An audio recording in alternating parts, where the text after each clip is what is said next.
أشهد أن لا إله إلا الله وحده لا شريك له وأشهد أن محمدا عبده ورسوله أما بعد خطوات إلى السعادة àwọn ìgbésẹ̀ tá máa ń gbé lọ síbi oríire àkọlé tàárọ̀ yìí a sọ fún wa ní ìtàkà gbẹ̀yìn jẹ́ pé ó dá lórí Al-Ikhlaas kí ló jẹ́ Ikhlaas àwa sọ fún wa pé àwọn tátù máa kà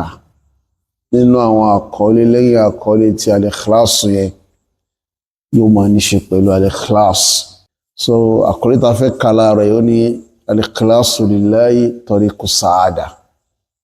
Al-Ikhlaasu lillahi tariqu sa'ada ìmọ̀ ṣiṣẹ́ nítorí Ọlọ́run ọba ojú ọ̀nà tó lọ sí ibi oríire ni a jẹ́ pé nínú àwọn ìgbésẹ̀ tá lè gbé tá fi lè jẹ́ olóríire òun náà ni ká máa ṣe gbogbo tá bá ń ṣe nítorí Allah jalla subhanahu wa ta'ala wọ́n ní gina al-abdi bi ta'ati rabbihi wal-iqbal alayhi wọ́n ní oríire ẹrú gina al-abdi oríire ẹrú ọ̀rọ̀ ẹrú gbà ẹrú yìí ọlọ́rọ̀ ni oníyì ni alápọ̀nlé ni lọ́dọ̀ Olúwa ẹ̀dẹ́dà rẹ̀ wọ́n ló ń bẹ níbi ta'atu rabbihi ó ń bẹ níbi máa tẹ̀lé Ọlọ́run ọba rẹ̀ al-iqbal alayhi ó sì ń bẹ níbi ìmójútó t'Olúwa ẹ̀dẹ́dà rẹ̀ bá pa á láṣẹ. wal-ikhlasul a'mali lillahi asluddin wọ́n yẹ lọ́mọ yìí pé ìmọ̀ ṣàfọ̀mọ́ àwọn iṣẹ́ ẹ̀sìn wa fún Allah ìpìlẹ̀ ẹ̀sìn wa ni watajul amal òun náà ni adé iṣẹ́ tá a bá ṣe gbogbo iṣẹ́ ló máa ń ní adé iṣẹ́ wa oníkárí pé gbogbo tá a bá ń ṣe nínú iṣẹ́ ìjọsìn à ń ṣe fún Allah ni wa tariqu sa'ada ojú ọ̀nà tó sì lọ síbi oríire ni wa huwa unwanul waqar al-ikhlaas ìwọ̀n ṣiṣẹ́ nítorí Allah jalla subhanahu unwan àpèjúwe àbíká sọ yí pé àmì ló jẹ́ fún al-waqar ìfarabalẹ̀ ìrí ìdùnnú lọ́dọ̀ Ọlọ́hun jalla subhanahu wa sumuwul himma àpẹẹrẹ ló sì jẹ́ fún sumuwul himma pé alágbájá àkólé kan rẹ̀ ga ètò ní àkólé kan tó dáa ni tó jẹ́ àkólé kan tá a lè fún lẹ́yìn tá a lè yìn ẹni tó bá ní ikhlas àpẹẹrẹ pé lákòólé kan tó ga ni ọ̀rọ̀ juhanil aql àpẹẹrẹ pé làákàyè ń tọ̀hún náà sì múnádóko àpẹẹrẹ ẹ̀ náà ni wọ́n ní wala yatimu amrun wala tahsulu barakatun illa bi salahil qasd wa niyya wọ́n ní ọlọ́mọ yìí pé àlámọ̀rí èèyàn ò lè pé àlámọ̀rí ìsẹ̀mí ayé èèyàn ò lè yanjú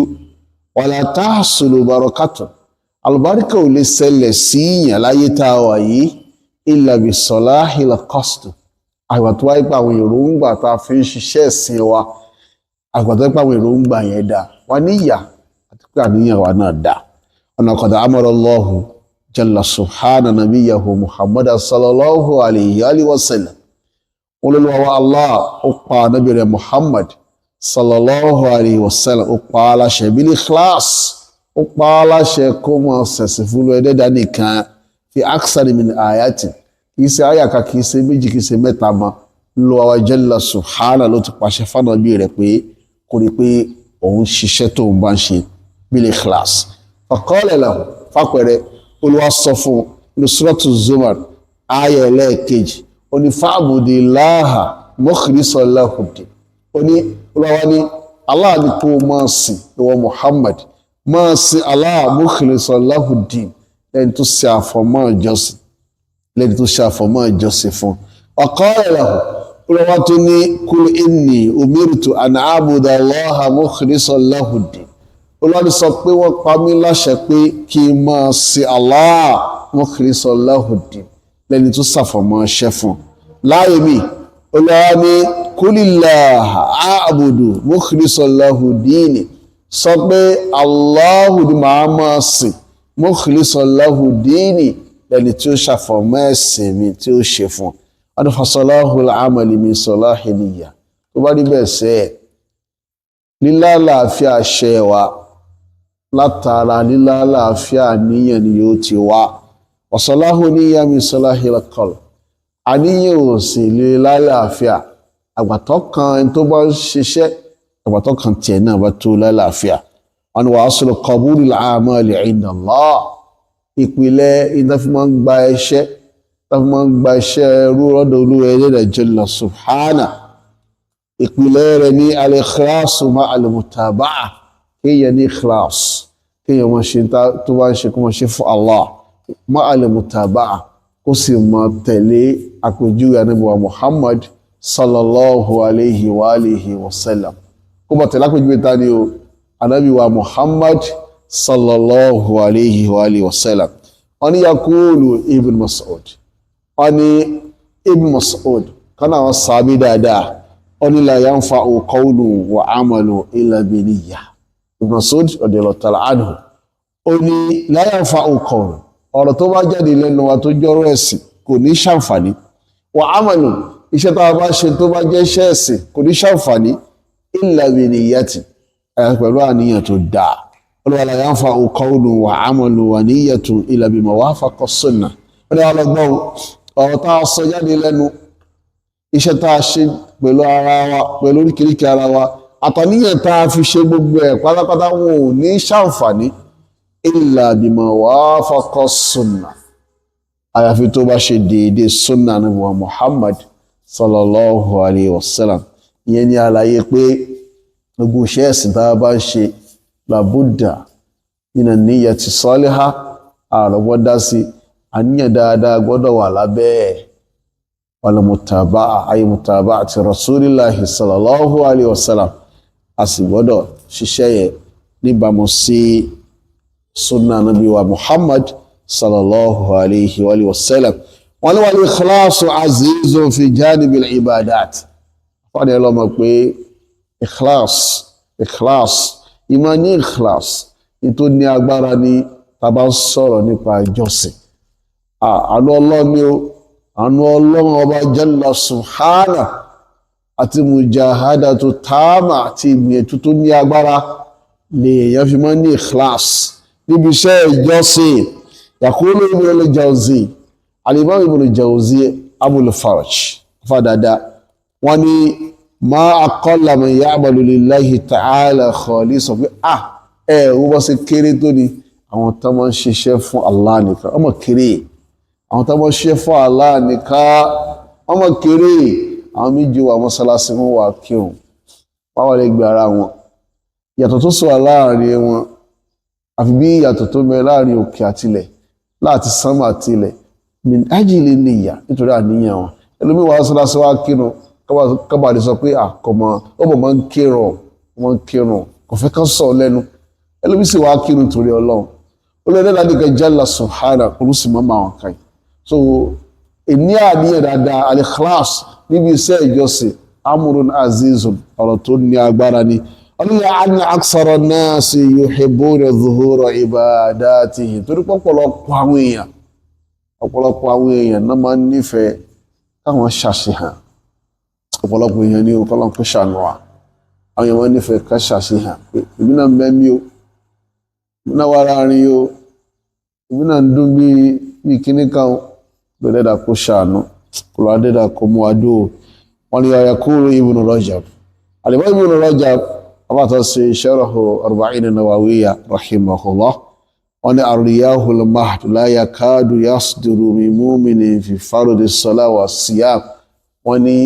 ẹ̀tọ́ bá máa ń kírun obìnrin tó máa ń kírun ọ̀ràn àyàn pẹ̀lú jama tó sì máa ń gbààwẹ̀ Ramadan ó máa ń le ká tó rí i pé